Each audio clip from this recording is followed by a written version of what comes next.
In its prime, it was the best place in the world to play. The best place in the world. I'd never seen anything like it. I'd never heard anything like it. The Grande was definitely louder than Love. Love was on 7, the Grande was on 10.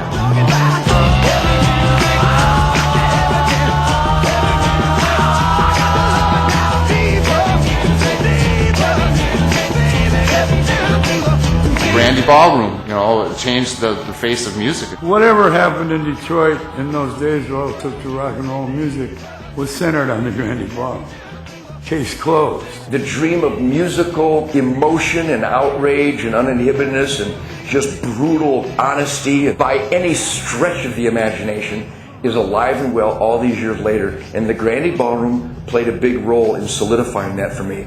Detroit's Fillmore was the Grande. That was it. At that time and place, that was where you wanted to be. Man, if I got a gig at the Grande, it was like, oh, tell everybody, come on, you know. Because that was what's happening, you know. It was a legend.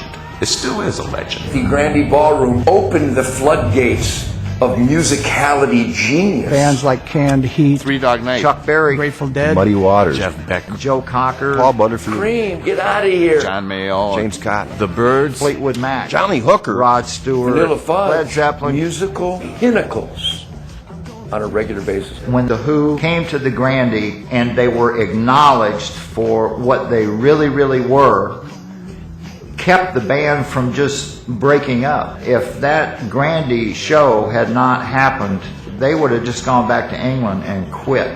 And they stood up, man, and they yelled. I never had this happen before. The kids was yelling and screaming, B.B. King and what. I was very happy. I've never been treated that well before, not on the stage. I know that the Grande was an influence all over the world, and it still influences young musicians today. I've got a bootleg of Frank Zappa and the Mothers of Invention at the Grande Ballroom. Anything could happen at any given moment. Something could break, somebody could get hurt. That was very appealing to us, that dangerous element. And I said, wow, what's that? And they said, that is the gospel. You know, they said, you better get the Stooges and MC5 under your belt, son, because that's a big deal in the Black Flag camp. I said, okay. The MC5's music has been a huge influence on me. They were really like the original political punk band. That was the heaviest rock and roll band I'd heard, ever when I was a kid. Well, Detroit's where a lot of the influences from Motorhead came from, actually, because of the MC5, because they were the only band doing that kind of thing back then. Oh, the Grande changed me profoundly. What the Grande represented was the birth of a culture. They were coming out of, hey, you can just be happy, dance, run around, obey your parents, but maybe you could do your own thing. It's like a tea kettle, it's going to seep out some way, but the Grande let it kind of the top come off and the steam come out. There were all these kids wanting to hang out somewhere that knew what was going on in San Francisco and LA, and they wanted to be part of something. You knew you had sort of stepped into another world.